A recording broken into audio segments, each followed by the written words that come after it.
Om Swastiastu, Om Awigenamastu, Namasidam, Om Sidirastu, Tatastu, Swaha. Hai anak sekalian yang Pak Guru cintai dan Pak Guru banggakan, apa kabar anak-anak hari ini?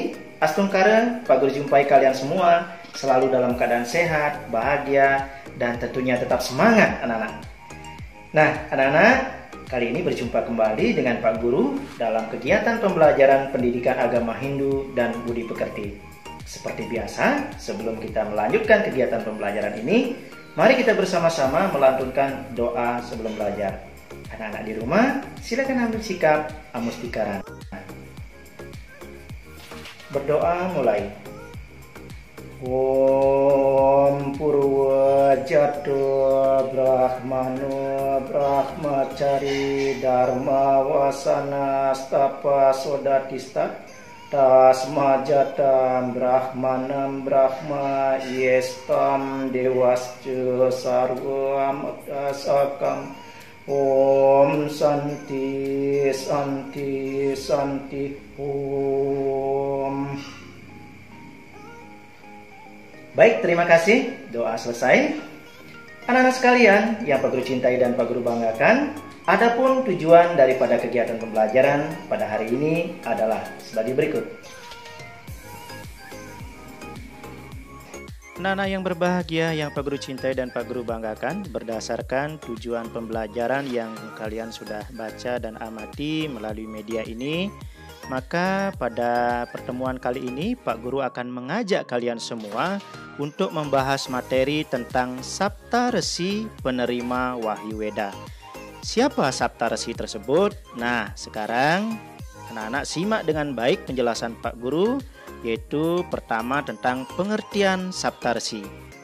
Saptarsi adalah orang-orang suci yang diberikan kemampuan untuk menerima wahyu dari Sang Hyang Widi-Wasa. Kata Saptarsi berasal dari bahasa Sanskerta, yaitu dari kata Sapta dan kata Resi. Kata Sapta artinya 7 dan kata Resi artinya bijaksana, seorang pertapa, penulis, penyair, dan tentunya beliau adalah orang suci. Jadi dengan demikian, Saptarsi artinya 7 orang suci yang menerima wahyu dari Sang Hyang Widi-Wasa, di mana kemudian wahyu tersebut disusun atau dihimpun menjadi kitab suci Weda. Jelas anak-anak sekalian? Baik, terima kasih. Kita lanjutkan pada pembahasan berikutnya, yaitu nama-nama Saptarsi. Adapun 7 Maharsi penerima Wahyu Weda, yang pertama adalah Maharsi Gritsamada. Kalau diperhatikan, ini adalah ilustrasi para Maharsi anak-anak sekalian. Yang kedua Maharsi Wiswamitra, yang ketiga Maharsi Wamadewa, yang keempat Maharsi Atri, yang kelima Maharsi Bharadwaja, yang keenam Maharsi Wasista, dan yang ketujuh adalah Maharsi Kanwa. Ketujuh Maharsi inilah yang karena kesucian hati, pikiran, perkataan, dan perbuatannya, karena selama hidupnya beliau selalu mengabdikan diri dengan belajar keagamaan, melakukan tapa, berata, yoga, samadhi, sehingga ide Sang Hyang Widi-Wasa memberikan kemampuan untuk menerima wahyu. Wahyu inilah yang dihimpun menjadi kitab suci Weda. Anak-anak sekalian yang Pak Guru cintai dan Pak Guru banggakan, setelah kalian mengetahui nama-nama Saptarsi, nah sekarang Pak Guru akan mengajak anak-anak untuk mengenal kitab suci Weda, ya, supaya kalian memiliki pengetahuan dan pemahaman tentang apa sesungguhnya Weda itu. Pertanyaannya adalah, apakah anak-anak di rumah sudah punya kitab suci Weda? Sudahkah anak-anak pernah membaca kitab suci Weda? Astungkara sudah ya. Nah, harapan Pak Guru, kalian semua selain rajin membaca buku-buku pelajaran, jangan lupa kalian juga harus membaca kitab suci Weda, tentu dengan didampingi oleh orang tua anak-anak di rumah, sehingga pemahaman kalian terkait dengan isi kitab suci Weda tersebut semakin baik dan di dalam menjalankan ajaran agama Hindu semakin benar. Anak-anak, kata Weda berasal dari bahasa Sanskerta, yaitu dari urat kata Vid yang artinya mengetahui, ya, dan Weda berarti pengetahuan suci anak-anak. Weda adalah kitab suci agama Hindu yang mengandung ajaran yang luhur untuk menuntun kita menuju kehidupan yang baik dan menghindarkannya dari berbagai bentuk perilaku-perilaku yang tidak baik atau kejahatan. Nah, Maharsi Manu membagi kitab suci Weda menjadi dua kelompok besar, yaitu yang pertama Weda Sruti dan yang kedua Weda Smriti. Anak-anak, Weda Sruti adalah kelompok Weda yang ditulis oleh para Maharsi melalui pendengaran langsung dari Wahyu Ida Sang Hyang Widiwasa. Sedangkan kalau Weda Smriti adalah Weda yang disusun berdasarkan ingatan. Nah, untuk pembahasan mengenai kitab suci Weda, nanti di kelas 5 Pak Guru akan mengajak kalian semua untuk memahami lebih jauh tentang apa itu kitab suci Weda. Pak Guru kenalkan bahwa kitab Sruti itu dibagi menjadi 3 lagi anak-anak. Ada mantra, brahmana, dan Upanishad. Sedangkan kelompok Smriti ada Wedanga dan Upaweda. Anak-anak sekalian, itulah tentang kitab suci Weda. Kalian juga wajib mengetahui bahwa ada orang suci yang sangat besar jasanya selain Saptarsi sebagai 7 orang suci penerima wahyu, yaitu Maharsi Vyasa, di mana beliau pada masa kecilnya disebut dengan Krishna Dwipayana. Maharsi Vyasa berjasa menghimpun kitab Chaturveda Samhita bersama 4 muridnya. Dia juga menulis kitab Mahabharata dan menyusun kitab Bhagavad Gita. Nah, siapa saja nama-nama murid daripada Resi Vyasa sebagai penghimpun kitab Chaturveda Samhita? Perhatikan video ini dengan baik. Yang pertama adalah Resi Pulaha. Beliau penyusun kitab Rigveda berisikan pengetahuan suci yang merupakan kumpulan mantra-mantra pujaan. Yang kedua ada Resi Jaimini. Beliau penyusun kitab Samaveda yang memuat tentang lagu-lagu pujaan. Dan yang ketiga adalah Resi Vaisampayana. Beliau penyusun kitab Yajurveda berisikan tata cara yajna keagamaan yang harus dilakukan oleh setiap umat Hindu. Dan yang keempat, nama murid daripada Maharsi Vyasa sebagai penghimpun kitab Chaturveda yaitu Resi Sumantu. Beliau menyusun kitab Atharva Veda. Veda ini berisikan tentang mantra-mantra magis. Anak-anak bisa amati video ini, ada beberapa ilustrasi buku-buku Chaturveda Samhita. Apakah kalian punya di rumah? Astengkaro punya ya? Oke, nanti bersama orang tua silakan baca-baca jika punya untuk menambah pengetahuan kalian tentang Chaturveda Samhita. Baik, kita lanjutkan anak-anak. Pada pembahasan berikutnya yaitu Pak Guru akan mengajak anak-anak semua untuk ketahui cerita tentang Saptarsi ya, sehingga nanti kalian bisa mendeskripsikannya seperti apa kehidupan daripada masing-masing Saptarsi tersebut. Yang pertama, Maharsi Gritsamada. Maharsi Gritsamada adalah seorang maharsi yang berasal dari keluarga Angira. Dalam kehidupannya, Maharsi Gritsamada sangat disiplin dalam melaksanakan ritual-ritual keagamaan. Setiap pagi melaksanakan Surya Sewana, kemudian membaca doa pada siang dan sore, serta selalu melakukan perenungan diri dengan melaksanakan meditasi secara rutin anak-anak. Beliau adalah seorang maharsi yang sangat rajin dan tekun dalam mendekatkan diri ke hadapan Sang Hyang Widi. Nah, Maharsi Gritsamada sangat berjasa bagi umat Hindu karena beliau mengumpulkan mantra-mantra Rigveda. Kemudian mantra-mantra tersebut beliau himpun menjadi kitab Rigveda Mandala 2. Yang kedua adalah Maharsi Wiswamitra. Maharsi Wiswamitra sebelum menjadi maharsi ya, beliau adalah seorang ksatria. Beliau meninggalkan kerajaannya dan melakukan tapa brata ke dalam hutan. Setelah melakukan tapa brata yang begitu tekun dan disiplin, akhirnya beliau mendapatkan anugerah menjadi maharsi. Beliau adalah raja yang terkenal yang sangat memperhatikan kesejahteraan rakyatnya ya. Pada saat beliau menjadi seorang ksatria, keuletan beliau itu dalam melaksanakan meditasi membuat beliau mampu mendengar sabda suci Sang Hyang Widi yang kemudian beliau himpun menjadi kitab Rigveda Mandala 3.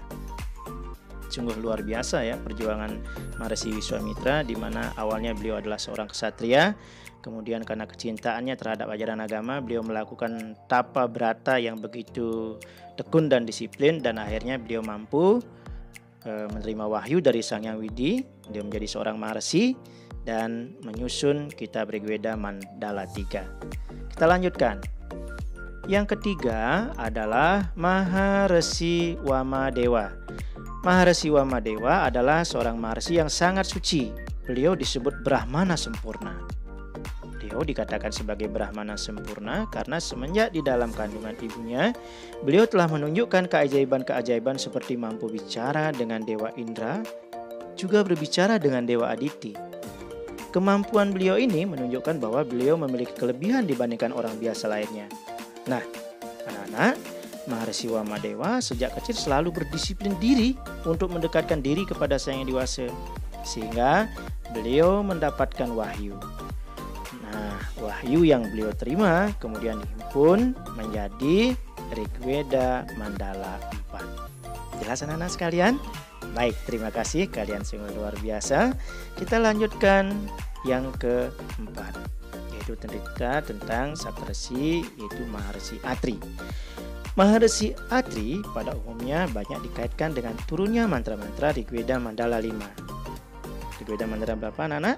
Mandala 5. Di dalam Matsya Purana, nama Atri tidak saja sebagai nama keluarga, tetapi juga sebagai nama pribadi. Dinyatakan bahwa dalam keluarga Atri yang tergolong Brahmana dijumpai pula beberapa nama dari keluarga Atri seperti Saryana, Dwalaka, Sona, Sukratu, Gauragriva, ya. Nah, di mana keluarga besar Maharsi Atri ini banyak menerima sabda suci Sang Hyang Widi, yaitu sebanyak 36 orang. Jadi kalau nanti ada pertanyaan ke keluarganya Maharsi siapakah yang paling banyak menerima wahyu dari Sang Hyang Widi, maka jawabannya adalah Maharsi Atri. Luar biasa anak-anak sekalian. Kita lanjutkan. Yang kelima, yaitu Maharsi Bharadwaja. Maharsi Bharadwaja adalah orang suci yang bijak dan agung. Beliau adalah di antara 7 orang bijak sebagai orang suci yang bertanggung jawab untuk menyebarkan ajaran Weda. Maharsi Bharadwaja adalah orang suci yang mendapatkan anugerah yang luar biasa dan kekuatan meditasi yang luar biasa pula, di mana Maharsi Bharadwaja diyakini sebagai penyusun kitab Rigveda Mandala 6. Kitab Rigveda Mandala berapa? Mandala 6. Nah, Maharsi Bharadwaja adalah orang suci yang sangat tekun. Beliau rela menghabiskan seluruh waktunya dan melakukan upawasa ketat selama bertahun-tahun untuk memahami Weda. Artinya apa anak-anak? Maharsi saja beliau begitu melakukan tapa brata yoga semadi untuk senantiasa mampu memahami Weda. Nah, sekarang kita sebagai umat Hindu yang barangkali pengetahuannya harus terus ditambah, dengan jalan apa memahami kitab Weda? Boleh dengan membaca buku Itihasa ya, cerita Ramayana dan Mahabharata. Itu yang paling mudah kita pahami. Di sana banyak nilai-nilai luhur yang dapat kita jadikan pedoman dalam kehidupan sehari-hari. Kemudian kita semua sebagai umat beragama tekun melakukan yadnya, sembahyang yang rajin. Dan yang terpenting adalah bagaimana berperilaku dalam kehidupan sehari-hari dengan baik, menolong sesama, tidak suka bertengkar, tidak suka membuat keributan atau kejahatan. Itu adalah salah satu pengamalan daripada ajaran Weda. Sebab keagungan Weda sungguh luar biasa menuntun kita agar selalu berada di jalan Dharma. Demikian anak-anak. Kita lanjutkan. Yang berikutnya adalah Maharsi yang ke-6, Maharsi Wasista. Nama Maharsi Wasista banyak disebutkan dalam kitab Mahabharata. Maharsi Wasista adalah seorang Maharsi yang tekun dan penuh semangat. Beliau tinggal di hutan Kamyaka, ya. Beliau belajar di tempat yang sepi dan sunyi. Beliau banyak mendapatkan wahyu. Wahyu yang diterima oleh Maharsi Wasista disusun menjadi Rigveda Mandala 7. Rigveda Mandala berapa anak-anak? Mandala 7. Siapa yang menyusun? Pintar, Maharsi Wasista. Luar biasa, kita lanjutkan. Nah, Maharsi yang ketujuh, jadi cerita beliau terkait dengan Maharsi Kanwa. Maharsi Kanwa merupakan Maharsi penerima wahyu dan diyakini oleh umat Hindu sebagai penulis Rigveda Mandala 8. Mandala ini isinya bermacam-macam sukta, anak-anak. Di mana Maharsi Kanwa mempunyai putra bernama Praskanwa. Ya. Nah, seperti Maharsi lainnya, beliau juga sangat tekun di dalam melaksanakan tapa brata, yoga, dan samadhi. Sehingga beliau mampu menguasai daripada ajaran Weda itu sendiri. Jelas? Pak Guru ulangi, siapakah nama Maharsi yang menghimpun kitab Rigveda Mandala 8? Jawabannya adalah iya, luar biasa, Maharsi Kanwa. Nah, demikianlah cerita terkait dengan Saptarsi, dan pembahasan berikutnya Pak Guru lanjutkan supaya kalian betul-betul memahami dengan baik. Tolong dengarkan dan simak video ini. Cara menghargai Maharsi penerima Wahyu Weda. Nah, anak-anak, karena kalian sudah membaca, menyimak dari awal ya tentang pengertian Saptarsi, kemudian nama-nama Saptarsi, selanjutnya apa itu kitab suci Weda, siapa penyusun Caturveda Samhita, siapa beliau Resi Vyasa. Nah, sekarang yang tidak kalah pentingnya adalah kalian bagaimana caranya, atau kita semua bagaimana caranya untuk menghargai Maharsi penerima Wahyu Weda ini. Karena beliau sudah berjasa ya, beliau berkat kemampuan beliau, sehingga hari ini kita mendapatkan tuntunan, pedoman di dalam melaksanakan ajaran agama Hindu dengan baik. Maka yang pertama adalah melalui pikiran. Bagaimana caranya? Nah, menghargai hasil karya Maharsi penerima Wahyu Weda melalui pikiran, yaitu dengan selalu bermeditasi, memusatkan pikiran pada nilai-nilai kesucian yang dimiliki oleh orang suci penerima Wahyu Weda. Kemudian selalu berpikir yang suci, yang baik dan benar. Di dalam ajaran agama Hindu, berpikir suci, baik dan benar ini disebut dengan Manacika Parisuddha. Jelas anak-anak sekalian? Iya, jadi dengan kalian selalu rajin sembahyang, bermeditasi, ini adalah salah satu bentuk daripada pengamalan ajaran. Pak Guru ulangi, jadi itulah salah satu bentuk kita di dalam menghargai Maharsi, yaitu melalui pikiran anak-anak. Kemudian yang kedua adalah melalui perkataan. Menghargai hasil karya Maharsi penerima Wahyu Weda melalui ucapan, yaitu dengan cara berkata dengan baik, mengucapkan salam Om Swastiastu ketika bertemu dengan Maharsi atau orang suci.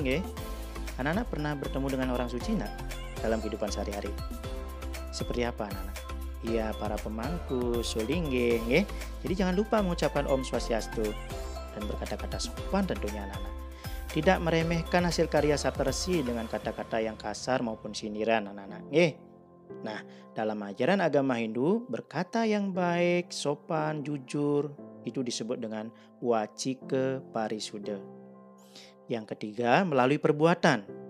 Menghargai hasil karya Maharsi penerima Wahyu Weda melalui perbuatan, yaitu dengan membaca, mempelajari, dan mengamalkan ajaran-ajaran yang terkandung di dalam kitab suci Weda sebagai hasil karya Maharsi yang telah berjasa menulis kitab suci Weda.